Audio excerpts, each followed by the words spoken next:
Uma pessoa está perguntando por que nós usamos, em certos cânticos, palavras em Irdim. E por que o uso deste Irdim? Isto que nós chamamos de Irdim é uma forma de nós imprimirmos valores sagrados, vibrações cósmicas nos planos sutis, no plano astral, no plano mental. É uma expressão, é um ritmo que nos permite imprimir certos ritmos neste plano. Então, o Irdim não é um som que você pronuncie a partir de você. Este ritmo, este som, é captado em um plano interno e é reproduzido aqui. Mas o Irdim, na realidade, não tem o seu principal trabalho aqui, no plano material. O trabalho do Irdim, esta vibração cósmica que você colhe e transforma nessa expressão, a ação disto é nos planos internos. No plano físico, ela é um som que pode ser mais ou menos harmonioso, dependendo da energia que vem com este som, dependendo de quem está pronunciando, de quem o está transmitindo. Mas a ação do Irdim é nos planos sutis, é nos planos internos. Este Irdim, ou esta forma de nós captarmos a vibração e de imprimirmos esta vibração nos planos internos, nos planos sutis, isto faz parte do nosso processo criativo no futuro. O Irdim não é uma coisa atual. O Irdim é algo do futuro. É algo que será usado pela nova humanidade. Então a nova humanidade se manifestará, criará, através do som, nos planos sutis, não aqui. Porque aqui, nos planos mais externos, ela se comunicará telepaticamente. Os seres humanos se comunicarão por telepatia, não se comunicarão falando. Então o Irdim vai ser palavra, vai ser som, mas não para efeito de comunicação. Então ninguém conversa em Irdim. Irdim é para criação, é para imprimir energias, vibrações dos planos superiores nos planos sutis intermediários. Para isto é que serve o Irdim. Então, a humanidade futura estará trabalhando com o Irdim desta forma, mentalmente, astralmente, etericamente, se exprimindo em Irdim. Mas a comunicação é por telepatia. Então não se vai usar um idioma para comunicação. Se vai usar um idioma para serviço de impressão. E isto é o final de um ciclo com estes idiomas que a humanidade já conheceu e que já usou. Esse ciclo foi aberto no início, quando a Terra não estava ainda totalmente solidificada, que a Terra ainda era um planeta em fase de materialização, e já havia humanidade, só que não era materializada. Então, o Ixuá era o idioma naquele momento. E a correspondência que ele tem com o Irdim é muito interessante, porque assim como quem usa o Irdim se comunica telepaticamente e não usa o Irdim para comunicação, quem usava o Ixuá também não usava para comunicação. Os primeiros que falaram e que usaram este Ixuá, eles não se comunicavam através destas palavras que pronunciavam. Eles se comunicavam sensorialmente, por estímulos sensoriais. uns estimulando os outros, e assim se comunicavam. E o Ixuá era um som ou um idioma, chamemos de idioma, usado pelos mais evoluídos da época, que naquela época eram os sacerdotes. E a humanidade se comunicava sensorialmente, sobre todas as formas de contato. Mas estes mais avançados, estes captavam os impulsos do cosmos e os imprimiam no éter planetário através do Ixuá, que é uma língua que não se conhece. Não conhecemos nenhuma palavra em Ixuá, a não ser esta, que não se sabe se era assim, mas é uma palavra simbólica para dizer que naquela época havia um idioma, só que também não era para comunicação, era para imprimir no éter planetário coisas que vinham do plano construtor. Estes sacerdotes ou estes mais avançados, mais evoluídos, usavam o Ixuá e assim iam imprimindo no éter todos os padrões que deveriam se desenvolver na Terra. Então o Ixuá e o Irdim são dois idiomas não para comunicação, são dois idiomas de serviço. O Ixuá, o serviço inicial, e o Irdim, que será o serviço avançado. E depois do Irdim, ou durante o Irdim, estes idiomas poderão desaparecer da face da Terra, porque aí começará uma comunicação superior. Enquanto houver idiomas, a comunicação é inferior. A comunicação superior não é idioma algum. Então o Ixuá passou por tantas fases, por tantas formas de se falar, até chegarmos no Irdim. Essas palavras em Irdim, que nós usamos em certos momentos, nós não usamos isso para nós nos comunicarmos. Não temos nada que comunicar em Irdim. O Irdim é uma reprodução de algo que deve aqui construir alguma coisa, nos planos sutis, nos planos internos. E nós temos um relacionamento com este Irdim, ou devemos desenvolver o nosso relacionamento com estas formas de impressão. Então, à medida que formos captando estas coisas positivas, elevadas, que correspondem aos padrões superiores, e as formos imprimindo nos planos sutis, vamos percebendo mais esse trabalho. E aí vamos desenvolvendo o Irdim, esta nossa possibilidade de emitir estes sons. E estes sons, muitas vezes, lembram os sons de todos os idiomas que existiram até agora, porque o Irdim é uma etapa final.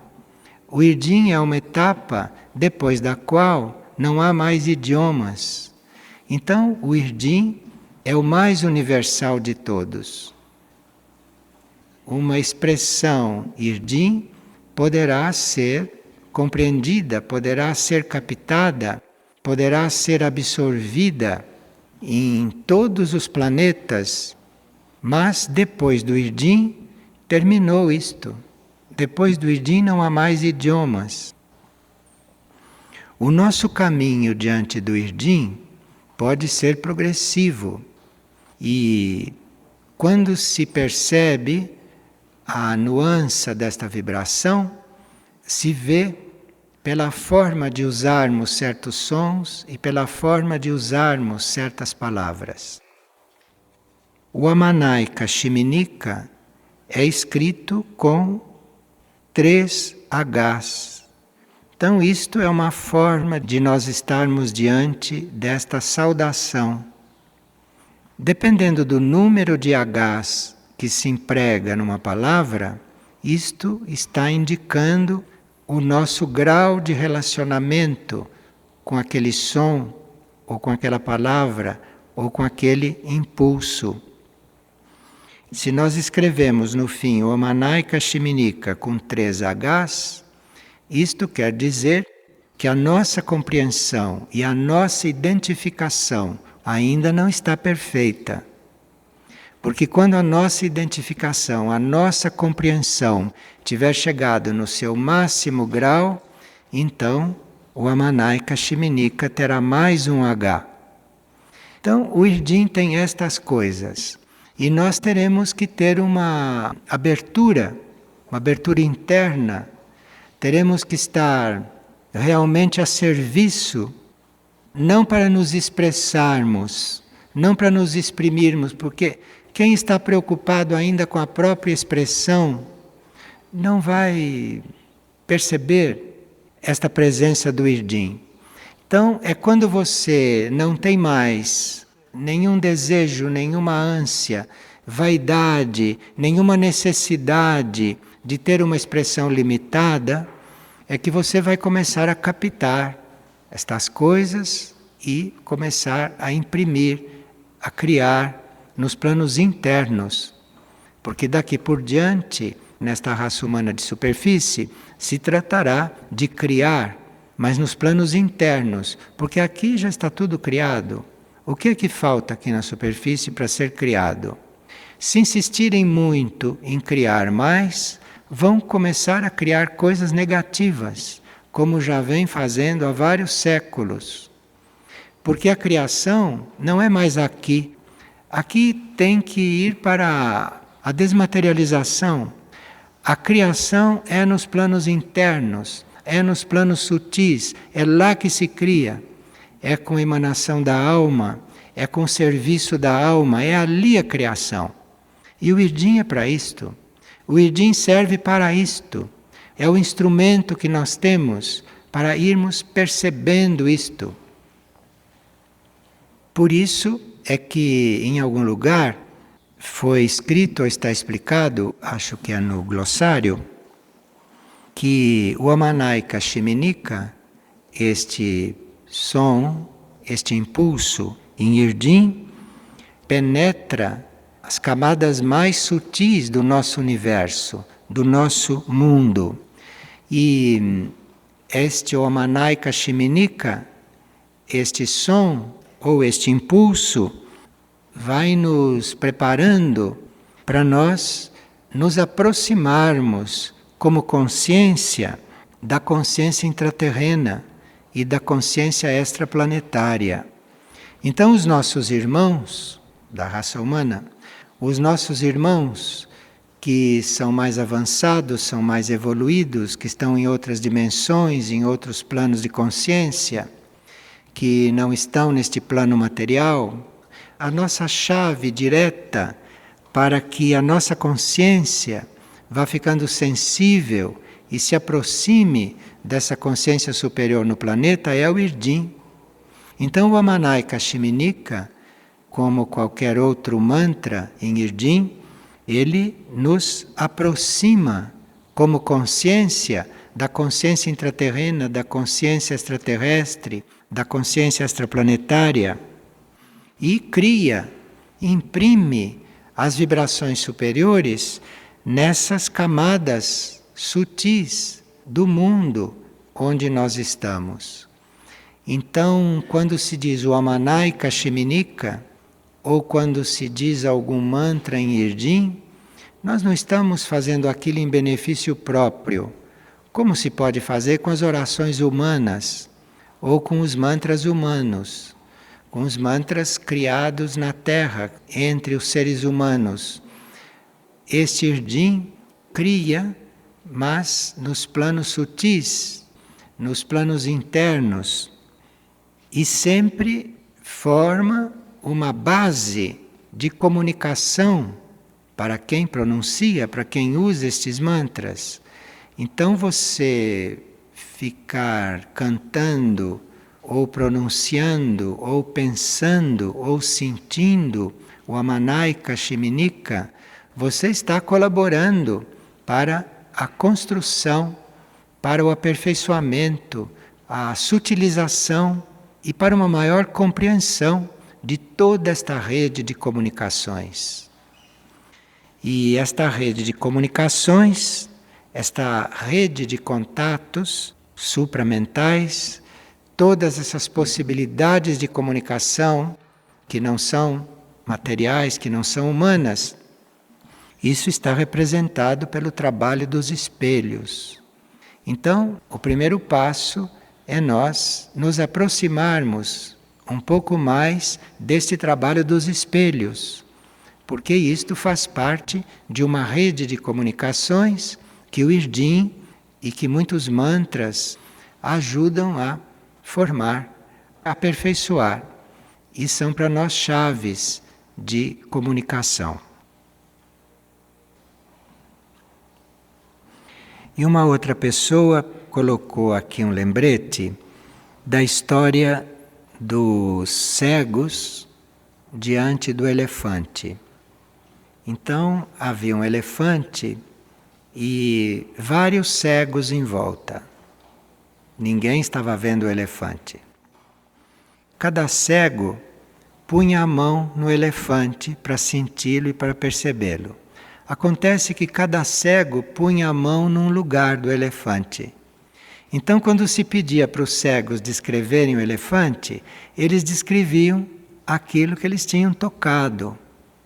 E claro que não se encontrou nenhuma descrição igual à outra, porque cada um viu o elefante de um jeito. Mas ninguém viu realmente o elefante, porque primeiro eles eram cegos e depois não podiam pôr a mão no elefante inteiro. Então ficou cada um com uma impressão do elefante e não entravam em acordo. Porque quando ouviam a impressão do outro, diziam que não, que o elefante não era assim.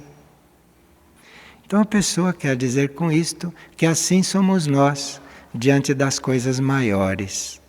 E que nós temos que ter um certo cuidado e um certo respeito pela impressão do outro, porque ele está vendo uma coisa que nós não estamos vendo, porque ele está vendo um certo pedaço da coisa maior e eu estou vendo outro. Então ele está vendo diferente de mim. E o que eu estou vendo não é mais nem menos o que ele está vendo. O que eu estou vendo é o que eu posso ver, que é aquilo que a minha mão consegue abranger. Todo o resto da coisa sagrada é desconhecida. Precisa que eu abra os olhos para ver o elefante inteiro. Precisa que a minha consciência se abra mais para eu ver estas coisas mais amplamente. E uma pessoa pergunta o que é intraterrestre e o que é extraterrestre. São seres humanos em outras dimensões e em outros graus de desenvolvimento. Dos seres humanos, aqueles que vivem na superfície dos planetas são os menos evoluídos. A superfície de um planeta é símbolo da superficialidade da consciência. Então, quem é ser humano na superfície dos planetas, se é que há outros planetas com seres na superfície, estes são os menos evoluídos. E à medida que os seres vão se interiorizando, isto é, que vão vivendo em outras dimensões, nas dimensões internas da vida, então passam a ser intraterrenos, quer dizer, são terrestres, mas internos. Estão em outras dimensões, estão em outros níveis de consciência. Então estes são mais evoluídos. E o extraterrestre evoluído é o mais evoluído de todos, da raça humana. Porque aí o extraterrestre já pode estar nos planos internos, nos planos divinos e em planetas mais evoluídos do que a Terra. Quanto mais evoluído é o ser, em nível mais profundo ele vive. Então estes seres materializados que vivem na superfície dos planetas, esses não são os mais evoluídos. Aqueles planetas que não têm condições de vida física, estes são os mais evoluídos e aonde há os seres espirituais. E agora com esta nova dispensação, com a evolução planetária, a inter-relação entre esses níveis de consciência vai ser muito mais possível. Então, já existem seres humanos de superfície que internamente contatam os seus irmãos em outras dimensões, em outros planos, sejam neste mesmo planeta ou em outros mundos extraterrestres. E esta intercomunicação tende a se ampliar. E esta mesma pessoa pergunta se uma pessoa tem que morrer fisicamente para ser transmutada. Não, a própria situação de ser transmutado quer dizer que o corpo físico continua como está. Então há a mudança de ser interno, mas o corpo físico prossegue a sua trajetória até no prazo que lhe é possível e no prazo que lhe é permitido. Pelo contrário, o corpo físico não morre com a transmutação, mas o corpo físico passa por uma nova estimulação e, num certo sentido, se revitaliza. Se revitaliza, muda a sua vibração e pode ter até algumas de suas partes ou parte da sua energia transmutada também. Isto é, pode acontecer a transmutação do ser interno e, paralelamente ou logo depois, começar uma transmutação do corpo físico. Isto é, começar uma mudança da energia no corpo físico também, ou uma elevação da vibração do corpo físico. Isto na maioria dos casos. E uma pessoa gostaria de saber por que quando ela faz meditação, ela sente um formigamento. E este formigamento começa também a percorrer a sua espinha e a palma das suas mãos. Quando nós estamos realmente sintonizados com o nosso interno, nenhum desses fenômenos epidérmicos e físicos acontecem. Então, se começa formigamento ou sintomas físicos, a pessoa realmente não está meditando, porque se estivesse, não sentiria nada disto. A alma que está absorvida e a consciência que está absorvida na alma, ela está simplesmente em silêncio dentro dela. Quando começam esses sintomas físicos, esses sinais, esta fenomenologia, é porque a pessoa está num plano intermediário. Por exemplo, no etérico, e não está conseguindo transmutar o que ela percebe naqueles corpos. Esse sentir e este perceber o estado do corpo etérico, do corpo físico, ou do corpo astral e do corpo mental, quando se começa esse trabalho de interiorização, nós vamos percebendo esses estados para aprender a acalmá-los ou para aprender a transformá-los. Mas enquanto nós estamos lidando com esses estados dos corpos, nós não estamos realmente interiorizados. Nós estamos tentando, estamos fazendo este caminho e estamos desobstruindo ou cuidando daquilo que vamos encontrando pelo caminho. É claro que é um processo e os corpos respondem a isto, e nós temos que ter muita habilidade para lidar com isso, temos que ter muita harmonia, muita fé e muita disposição de reconhecer a vontade interna. Então, aos poucos, gradualmente, esses sintomas vão passando, vão se dissolvendo, o que quer dizer que o corpo está se disciplinando, que o corpo está se adaptando a energia do eu interno que emerge.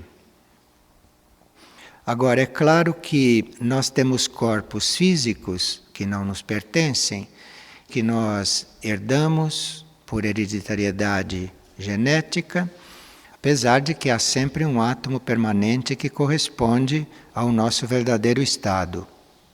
Mas esses corpos que não nos pertencem, que nós estamos habitando, muitas vezes não só podem ser bem estranhos à nossa consciência atual, como eles podem, às vezes, ter dificuldade para acompanhar certo ritmo vibratório que vai aos poucos se introduzindo neles para trabalhar as células e para liberar a luz que está dentro de cada célula. Então, quando se começa um caminho de interiorização, quando se começa um caminho de união com o ser interior, a gente não deve pensar que vai lá para o interno assim de repente e com muita facilidade. Isto acontece com muita facilidade quando isso já foi treinado em vidas anteriores. E quando em vidas anteriores a gente já chegou lá. Então, se a gente já chegou lá numa vida anterior, todo o mecanismo está pronto e na vida atual você começa e logo chega. Mas isso é porque você já tinha chegado. Se você não chegou numa vida anterior, isto é um processo minucioso e que coloca em prova todo o nosso amor, toda a nossa compreensão, toda a nossa paciência e toda a nossa boa vontade para com esse material que nós herdamos e que nós dispomos para o serviço aqui na Terra. E nós temos que ter muita habilidade também no invocar certas energias internas, porque pode-se invocar estas energias ou podemos estar dispostos a receber essas energias, mas não teríamos que descuidar da nossa purificação, do nosso alinhamento e do nosso equilíbrio. Porque senão, se os nossos corpos estão desequilibrados ou não estão alinhados, e se nós começamos a atrair energias mais sutis para eles, nós podemos provocar certos distúrbios. Então, a nossa aspiração a atrair estas energias e a canalizar estas energias para o serviço do mundo é uma aspiração muito necessária. Mas, paralelamente, nós teríamos que nos lembrar que temos corpos e que, ao mesmo tempo, estes corpos devem ser cuidados, esses corpos devem ser tratados para que eles consigam receber isto. E há corpos que são bem dispostos a isto. Há corpos que têm no seu átomo permanente ou que têm energias presentes muita afinidade com a sua consciência. Então nós notamos que apenas nós damos um impulso na direção do corpo para ajudá-lo, para colaborar com ele, vemos que o corpo responde com uma grande abertura, dá uma ampla resposta. Mas isto depende do passado do corpo, isto depende do estado do corpo e do relacionamento que nós já conseguimos fazer com aquele corpo. Enfim, neste caminho nós teríamos que não estar identificados com os corpos, mas teríamos que ter esses corpos como o nosso mais próximo objeto de serviço.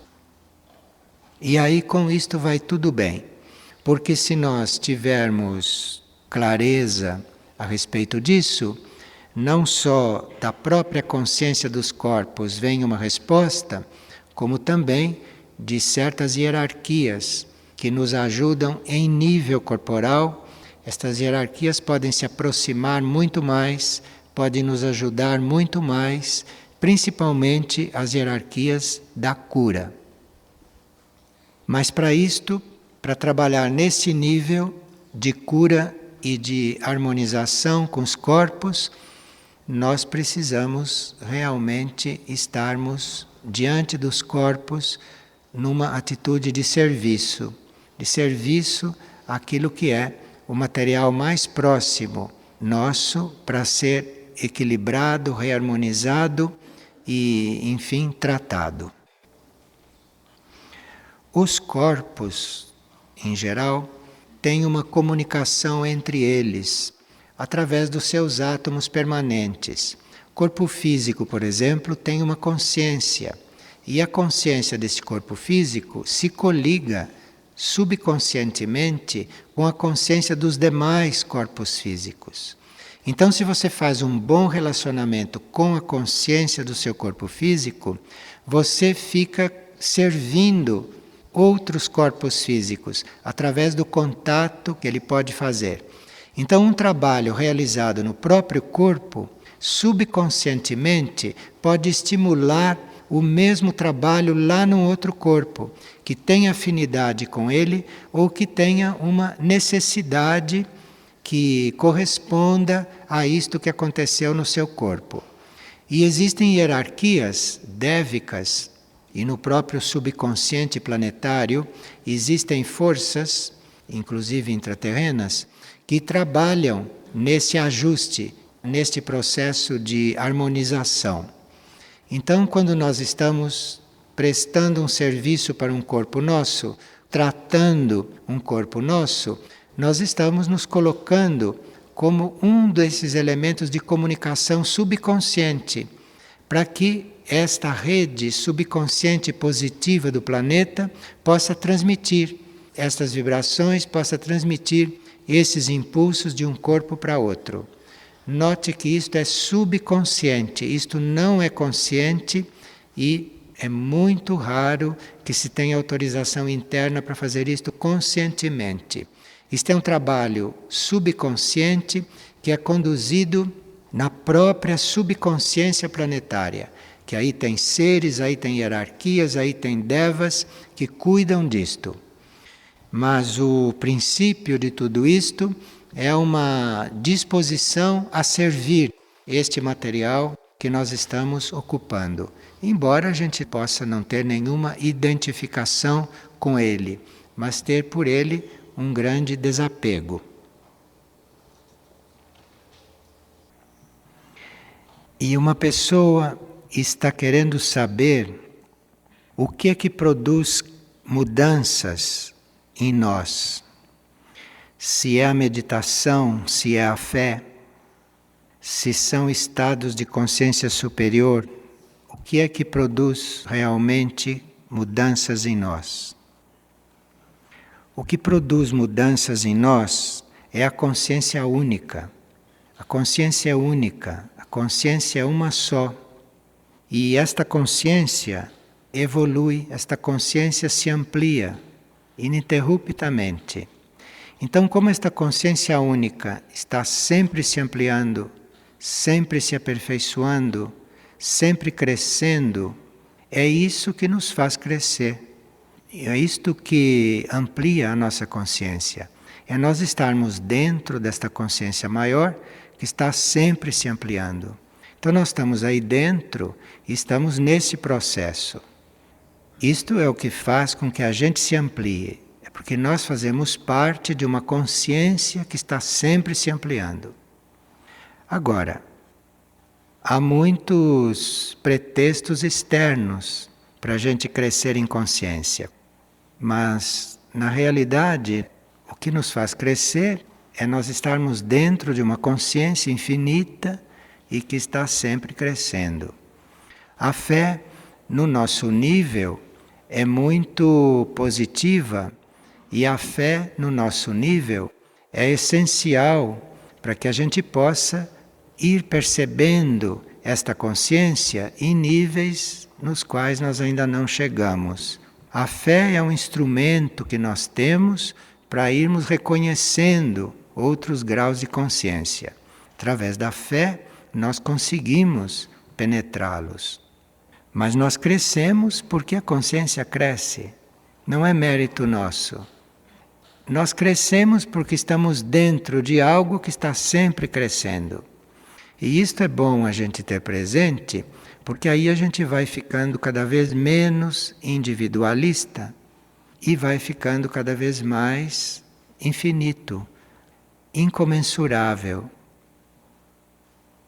E se nós atribuímos todas as nossas mudanças, todo o nosso crescimento a esta consciência única, corre-se menos perigo de ficar orgulhoso, de continuar personalista, continuar uma coisa.